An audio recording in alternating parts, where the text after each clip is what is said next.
Current இல்லாத ரொம்ப கஷ்டமாக இருக்குது. அதாவது இவ்வளவு மோசமா மின்வெட்டு இருக்கும்னு நான் எதிர்பார்க்கவே இல்லை. சென்னை ராயபுரம் சட்டமன்ற தொகுதிக்குட்பட்ட வண்ணாரப்பேட்டை பகுதியில் தொடர்ந்து மின்வெட்டு ஏற்படுவதாக கூறி அந்த பகுதி மக்கள் எம்எல்ஏ விஜய் தாமுவை முற்றுகையிட்டனர். மக்கள் தொடர்ந்து வாக்குவாதத்தில் ஈடுபட்ட நிலையில் விரைவில் நடவடிக்கை எடுப்பதாக அவர் கூறியுள்ளார்.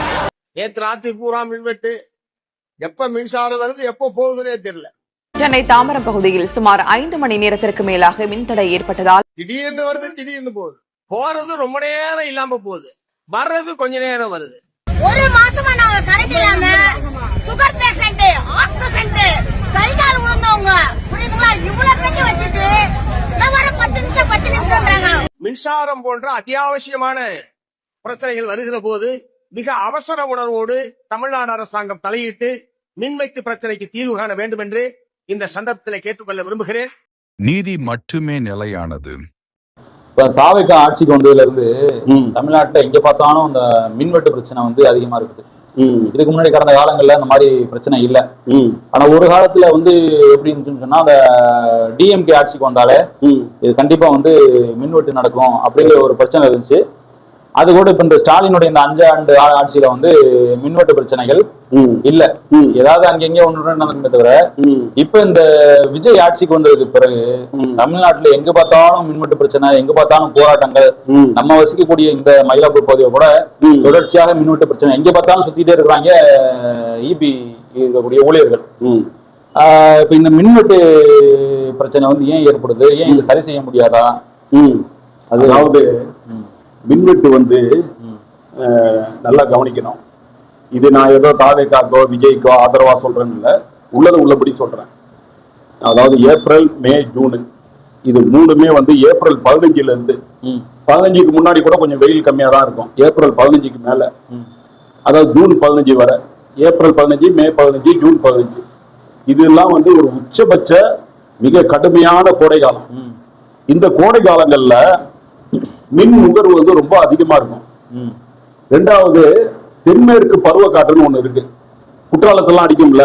ஆமா, அந்த பருவ காற்று வந்து அந்த டைம்ல இருக்காது, இந்த மாசங்கள்ல இருக்காது.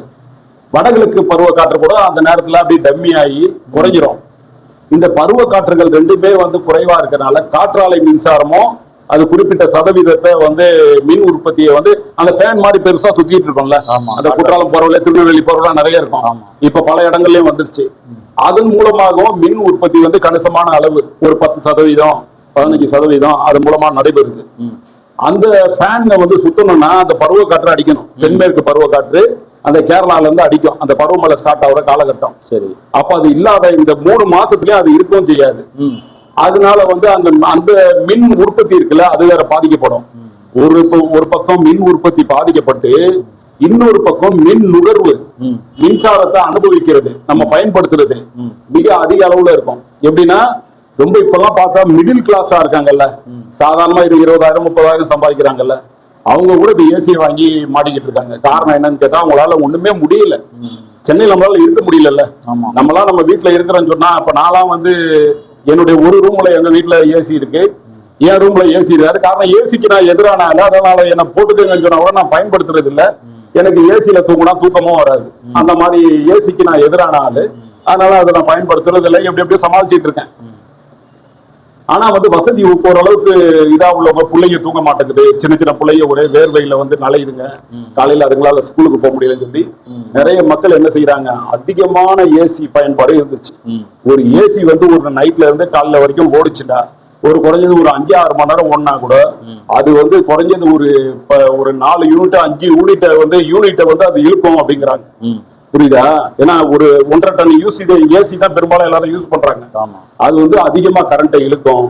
இந்த கரண்ட்டை இப்ப நைட் ஆயிட்டா ஒரு 11 மணிக்கு தான் பெரும்பாலும் எல்லாரும் அந்த ஏசியை போடுறாங்க. 11 மணிக்கு மேல 12 மணிக்கெல்லாம் அது உச்சத்தை அடைஞ்சிடும். எல்லா வீடுகளையும் ஏசி ஓடிக்கிட்டு இருக்கோம் நம்ம பார்ப்போம்.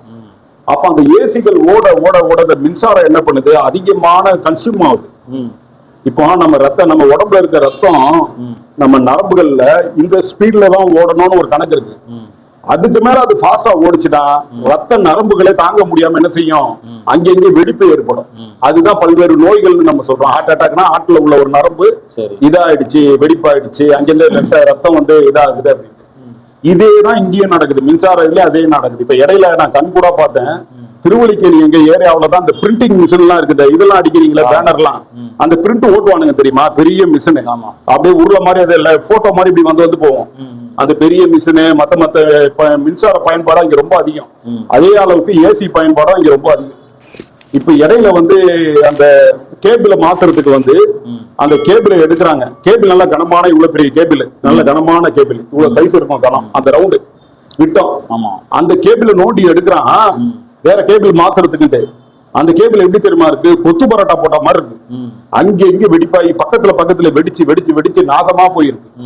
ஏன்னா அந்த அளவுக்கு மின்சார இவங்க பயன்பாட்டுக்கு அளவுக்கு அந்த கேபிள்களை தாங்க மாட்டேங்குது. தாங்காமையே வந்து இந்த சூழல் என்ன ஆயிடுச்சு, அங்கங்கே வெடிப்பு. மின்சாரம் சில சமயம் இருந்தா கூட கேபிள்கள் தாங்க முடியாம இந்த பிரச்சனை ஏப்ரல் மே ஜூன்ல வந்து பெரும்பாலும் ஏற்படும். அந்த டிஎம்கே ஆட்சியிலேயே என்ன செய்யும், என்ன இதை விட கொஞ்சம் குறைவா ஏற்பட்டிருக்கும். புரியுதா? இந்த ஒரு புது ஆட்சினும் போது அது மேல வந்து அதோடைய எதிர் அணியில இருக்கிறவங்க கொஞ்சம் அதிகமா குறைகளை சொல்லுவாங்க. ஒரு பல்வேறு விஷயங்களை சொல்லலாம்னு வையன். என்னதான் இருந்தாலும் சரி, மின்சாரத்துல மக்கள் அதெல்லாம் பார்க்க மாட்டான். அவன் வீட்டுல கரண்ட் இல்லாட்டி அவன் காண்டாயிருவான். அவன் சின்ன குழந்தை தூங்கணும், இவன் காலையில வேலைக்கு போகணும். அப்ப வந்து தூங்கினாதான் கரண்ட் இருந்தாதான் அவனுக்கு தூக்கம் வரும். ஏசியை போட்டு கூட ஃபேனை போட்டு கூட தூங்குவான். அங்க வந்து கரண்ட் இல்லாட்டிக்கு எந்த கவர்மெண்டா இருந்தாலும் அது மேலதான் அவனுக்கு கோவம் வரும். இடையில கூட என் வீட்டுல நைட்டு 10 மணிக்கு அந்த சாப்பிடுற நேரத்துல 10:30 மணில இருந்து 12 மணி வரைக்கும் உனக்கு தெரிஞ்சிருக்குன்னு நினைக்கிறேன். அரை மணி நேரம் 1/4 மணி நேரம் வருது, 10 நிமிஷம் இருக்குது போயிருது, திருப்பி வருது திருப்பி போயிருது. ஒரேடியா வந்தாலும் பரவாயில்ல, இல்லனாலும் கூட நம்ம நிம்மதியா இருக்கலாம். கரண்ட் வந்துச்சுன்னு சொல்லி வீட்டுல போய் நம்ம உள்ள உட்கார்ந்தா அது கட் ஆயிருது, திருப்பி வெளியே ஓடியா, திருப்பி மொட்டை மாடிக்கு போ, திருப்பி போ. இப்ப இந்த மாதிரி ஒரு சித்திரவதையை வந்து நம்ம அனுபவிச்சோம். இதெல்லாம் வந்து கடந்து இருந்து சில நாட்களா இருந்துச்சு. அதுக்கு பல்வேறு காரணங்களும் ஒவ்வொரு ஆள் சொல்றாங்க. அந்த காரணங்களை வந்து நம்ம மீடியாவை பாக்குறவங்க ஏத்துக்குவாங்களா என்னன்னு தெரியல. திமுகவே போய் அந்த இதெல்லாம் ஆட்களை செட் பண்ணி அந்த பிளக் எல்லாம் கலட்டினாங்க கொண்டாங்கன்னு சொல்றாங்க. சவுக்கு சங்கர் கூட பேட்டி கொடுத்திருக்காரு, இதுக்கெல்லாம் வாய்ப்பு இருக்கு, இவங்க எல்லாமே செய்வாங்க. எம்ஜிஆருக்கே தண்ணி காட்டின ஆளுங்க இவனுங்க. அவர் புதுசா ஆட்சிக்கு வந்த போது கருணாநிதி தான் ஆட்சி, எம்ஜிஆர் வந்தார்ல, அப்பவே அவருக்கு பல்வேறு வகையில தொல்லை கொடுத்தாங்க. விஜய்லாம் இவங்களுக்கு எந்த மூளைக்கு அப்படின்னு சொல்லிட்டு அவங்களுடைய ஆட்களை வச்சு எல்லாம் செஞ்சாங்க போட்டாங்கன்னா அரசியல் ரீதியா காரணங்களையும் சொல்றாங்க. அது உண்மையா போய்யா ஆண்டவன் அறிவான் அதெல்லாம். ஆனா வந்து சாதாரண மனுஷனுக்கு அவனுக்கு எப்பவுமே அவன் வீட்டுல மின்சாரம் வந்து எப்பவுமே பகல்ல இருக்கோ இல்லையோ அவன் நிம்மதியா போய் படுக்கிறான்ல, கஷ்டப்பட்டுட்டு வந்துறான், பல்வேறு வேலைகளை ஹார்ட் ஒர்க் செஞ்சுட்டு வருவான். அன்னைக்குதான் நல்லா தூங்கலாம்னு நினைச்சு வருவான், அன்னைக்கு பார்த்தா நைட்டு கரண்ட் கட் ஆயிரும். அப்ப அவன் வந்து டென்ஷன் ஆவான். அப்போ இந்த பிரச்சனைகள், மின்சார பிரச்சனைகள் வந்து மக்கள் வந்து என்ன செய்ய மாட்டாங்க, மன்னிக்கவே மாட்டாங்க. விஜய் இதுல வந்து ரொம்ப தீவிர கவனம் செலுத்தணும். அது இல்லாம நம்ம வந்து சொல்றது என்னன்னு சொன்னா, இப்ப வந்து கேரளாவுல தென்மேற்கு பருவக்காற்று ஸ்டார்ட் ஆயிடுச்சு. இப்ப அங்க உள்ள ஃபேன்கள் எல்லாம் ஓடுது. இப்போ அவ்வளவு வந்து மின்சாரம் கட் ஆகல. இப்போ சொல்றேன், ஒரு 5 நாளா 4 நாளா மின்சாரம் கட் ஆயிருக்கா? சில பகுதியில கட்டாயிருக்கு. ஆயிரத்தி தம்பி பெருமளவு ஆரம்பத்துல ஆட்சிக்கு வந்த புதுசுல நிறைய ஆச்சு. அந்த அளவுக்கு பெர்சன்டேஜ் இப்ப இல்ல. இப்ப கொஞ்சம் என்ன செஞ்சிட்டு இருக்கு, குறைஞ்சிட்டு இருக்கு. இவங்களும் வந்து என்ன செய்யறாங்க, அந்த டிரான்ஸ்பார்மர்ல போய் கண்காணிக்கிறாங்க, பாக்குறாங்க, கொள்றாங்க, என்னென்னமோ பண்ணிட்டு இருக்காங்க முயற்சிகளை. மின்துறை அமைச்சர்ல இருந்து மத்தவங்க எல்லாம் அதிகாரிகள்லாம் வந்து முடுக்கி விட்டு வேலைகளை பாக்குறாங்க.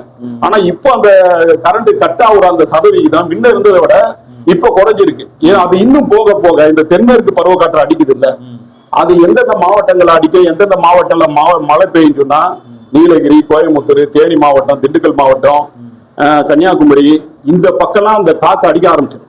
நல்லா காத்து அடிக்க ஆரம்பிச்சனால ஏசியும் போட மாட்டான், ஃபேன் கூட அவனுக்கு தேவையில்லை அந்த மாவட்டங்கள்ல. அப்ப அந்த மின்சாரம் எல்லாம் என்ன செய்யும், அங்கே அவங்க யூஸ் பண்ணக்கூடிய மின்சாரம் எல்லாம் இங்கே வந்து மற்ற மாவட்டங்களுக்கு அது திருப்பி அளிக்கப்படும். புரியுதா? அதனால அந்த பிரச்சனை வந்து இன்னும் ஒரு வாரத்துல இந்த மின் வெட்டுகள்லாம் வந்து சுத்தமாக இருக்காது அப்படின்றத நம்பலாம். இது ஒரு இயற்கை காரணம் தான். ஒரு பக்கம் வந்து அந்த காற்றாடி மின்சார ஆலைகள் மூலமா கிடைக்கக்கூடிய மின்சாரமும் கிடைக்கல. இன்னொரு பக்கம் ஏன்னா இந்த ட்ரிப் ரொம்ப கடுமையான வெயில்ப்பா. வருஷம் தான் நம்ம சொல்றோம், வருஷம் கடுமையான வெயில் தாங்க முடியாத வெயில், நெருப்பள்ளி கொட்டின மாதிரி இருந்துச்சு. எங்கேயுமே நிக்க முடியாது. நின்றாலே கைகள்லாம் வேர்த்து கொள்றது ரொம்ப ஒரு கடுமையான வெயில நம்ம அனுபவிச்சு இப்ப கொஞ்சம் குறைஞ்சிருக்குன்னு நினைக்கிறேன். இப்போ இன்னைக்கு உள்ள சூழ்நிலை கொஞ்சம் குறைஞ்சிருக்கு. வெளியும் கொஞ்சம் மேகமா தான் இருக்கு, கொஞ்சம் மழை பெய்ய ஆரம்பிச்சிருக்கு. லேசா இங்க தூராக அதான் சொல்றேன், தென்மேற்கு பருவமழை ஸ்டார்ட் ஆகுது. அதனால இனிமே வந்து இந்த மின்வெட்டுகள் முன்ன இருக்கிற அளவுக்கு வந்து இருக்காது. இது வந்து ஒரு பக்கம் அரசு நம்ம வந்து இந்த இதுல குற்றம் சாட்டலாம். இன்னொரு பக்கம் பார்த்தா இயற்கையாவே அவங்களுக்கு வந்து அந்த மின் நுகர்வுலையும் அதை பயன்படுத்துறதுலயும் அதை உற்பத்தி பண்றதுலயும் வரக்கூடிய ஏற்றத்தாழ்வுகள் இருக்குல்ல, இதுக்காண்டியே என்ன செய்யும், அந்த மின்சாரம் வந்து கட் ஆகும். ஆனா அவங்க தரப்புல என்ன சொல்றாங்கன்னா மின்சாரம் எல்லாம் இருக்கு, ஆனா வந்து அதை சப்ளை பண்ணக்கூடிய அந்த கேபிள் ஃபால்ட்டு, டிரான்ஸ்பாரத்துல பிரச்சனை, இந்த பிரச்சனைகளால கட் ஆகுது, வேற ஒண்ணும் இல்லைன்னு சொல்லி கவர்மெண்ட் சொல்லுது. ஆனா இது எதுவா இருந்தாலும் சரி, என்ன காரணம் என்ன சாக்கு போக்கு சொன்னாலும் சரி, ஒரு அரசுக்கு மக்களுக்கு நிம்மதியா நைட்ல அவங்க தூங்குறதுக்கு கரண்ட கொடுத்தே ஆகணும். இல்லாட்டி வந்து அவங்க வந்து என்ன காரணம் கொடுத்துக்க மாட்டாங்க. மின் உற்பத்தியை வந்து அதிகப்படுத்துறதுக்கு நிறைய விஷயங்கள் மூலமா வந்து உற்பத்தி நம்ம அதிக காற்றாலை அதன் மூலமாக இன்க்ரீஸ் பண்ணலாம். ஆமா. ரெண்டாவது வந்து நீரோட்டம், அந்த தண்ணி மூலமா வந்து நீர் மின்சாரம், ஆமா, அதன் மூலமா வந்து இது பண்ணலாம். இது அல்லாத இன்னொன்று சூரிய தகடுகள், ஆமா, அது மூலமா சோலார் எனர்ஜி அது பண்றாங்க. இங்க ஒரு பெரிய வந்து ஏக்கர் கணக்குல நிலங்கள் வந்து அரசாங்கம் சொந்தமான எத்தனையோ இடங்கள் இருக்கு. அங்க வந்து மின்சாரத்தை அதன் மூலமா மின்சாரத்தை வந்து கடத்தலாம். இப்படி ஏகப்பட்ட வழிமுறைகள் இருக்கு. இப்ப கேபிள் பாட்டுன்னு சொல்றீங்கல்ல, அந்த கேபிளை இன்னும் தரம் உயர்த்தி அப்படிதான் போடுறாங்க. நான் சொன்னல இந்த கேபிள் கொத்து பரோட்டா மாதிரி இருந்துச்சுன்னு, அந்த கேபிளுக்கு பதிலா அதை விட கனமான கேபிளை தான் இங்க போட்டாங்க. ஏன்னா அவன ஈபி காரன் என் கண் முன்னாடி தான் அதை எடுத்துட்டு நான் இருக்கிற ஏரியால பெரிய கேபிளை கொண்டு வந்து என்ன செய்யறான், ஃபிட் பண்றான். அது நானே பார்த்தா அதெல்லாம் செஞ்சுக்கிட்டு தான் இருக்கிறாங்க. இருந்தாலும் அந்த மின்சாரத்துறை தான் இருக்கிறதுலே ரொம்ப பயங்கரமான ஊழல் நிறைந்த துறையா இருக்கு. ஏற்கனவே 4 டிஸ்க் 18 டிஸ்கா அது காணா போன பிரச்சனை எல்லாம் நடந்துச்சு. அதனால அதுல கடுமையான ஊழல் அதிகாரிகளும் எல்லாமே வந்து அதுல வந்து இப்ப டிரான்ஸ்பாரம் வாங்கினதுல கூட பயங்கரமான ஊழல்ங்கிறாங்க. 4.5 லட்சம் ரூபாய் டிரான்ஸ்பாரத்தை இவங்க வந்து 8 லட்சத்துக்கும் 9 லட்சத்துக்கும் வாங்கியிருக்காங்க. அதுதான் இப்போ செந்தில் பாலாஜி மேல கேஸ். இதனால அதுல அந்த இதெல்லாம் ஏற்கனவே அவங்க சொல்லக்கூடிய இது என்னன்னு சொன்னா, தாவேக்கால இருக்கக்கூடிய மின்துறை அமைச்சர் சொல்லக்கூடியதுன்னா, ஏற்கனவே நீங்க பண்ணி வச்ச குளறுபடி பிரச்சனைகள் அதனுடைய எதிரொலி தான் இந்த மின்சார கரண்ட் கட்டலாம் அப்படின்னு சொல்றாரு. அது நீங்க அரசியலுக்கு சொல்லிக்கலாம். அதெல்லாம் சாதாரண குடிமகனுக்கு தேவையில்லை. அவனுக்கு நைட்ல கரண்ட் இருக்கணும், அவன் நிம்மதியா தூங்கணும், அப்பதான் அவன் காலையில வேலைக்கு போக முடியும். நீ சொல்ற காரணத்தெல்லாம் அவன் கேட்டுக்கிட்டு இருக்க மாட்டான். கரெக்டா? அதுக்கு உண்டான வந்து அந்த நீ சொன்னப்பா நீ இப்ப அந்த மின் தயாரிப்புகள்லாம் இருக்குல்ல, அது ஆல்ரெடி ஜெயலலிதா பீரியட்ல இருந்தே அதை சரி பண்ணிட்டாங்க. கருணாநிதி பீரியட்ல ஒட்டி போய் 4 மணி நேரம் கரண்ட் கட்டாகும் தெரியுமா? மத்தியானத்துல 2 மணி நேரம், 12 to 2 இருக்காது, ஈவினிங்ல 2 மணி நேரம், 4 மணி நேரம் ஒரு நாளைக்கு கரண்ட் இருக்காது, இடையில வர கட் ஆகும். அந்த காலம் எல்லாம் முடிஞ்சு ஜெயலலிதா அம்மா ஆட்சி வச்சுல, அப்பவே அந்த அம்மா போர்க்கால அடிப்படையில மின்சாரத்துக்கு உண்டான வேலைகள் எல்லாம் செஞ்சு வச்சுட்டு அதெல்லாம் அதுக்கப்புறம் உள்ள ஆட்சிகள்லாம் டெவலப் பண்ணி ஒவ்வொரு ஆட்சியும் மின்சாரம் 100% மக்களுக்கு கிடைக்கிற மாதிரி எல்லாம் பண்ணி வச்சிருக்காங்க. என்ன இந்த இடையில இந்த தென்மேற்கு இந்த பருவ காற்றுகள் குறையும் போது இந்த காற்றாலை மின்சாரம் குறையும். நான் ஏற்கனவே சொன்னா இல்லையா, அதுல இருந்து வரக்கூடிய ஒரு 10-15% மின்சாரம் குறையும் போது அது இல்லாம இந்த ஏசி எல்லாம் அதிகமா மக்கள் பயன்படுத்தலாம். அந்த மின் நுகர்வு அதிகமாகிறதுனால அந்த என்ன ஆயிரும், அந்த கட்டணங்கள்லாம் வந்து அந்த மின்சார பற்றாக்குறை வந்து என்ன செஞ்சிடும், அதிகரிச்சிடும். அது ஒரு முக்கிய காரணமா இருக்கு. இது எதை செஞ்சுக்கிட்டு இருந்தாலும் போர்க்கால அடிப்படையில தாவேக அரசு இதை சரி பண்ணணும். இல்லாட்டி மக்கள் வந்து என்ன செய்வாங்க, அவங்க எதிர்ப்புக்கு இவங்க ஆளாகுவாங்க. அதுல எந்த விதமான மாற்று கருத்தும் இல்லை.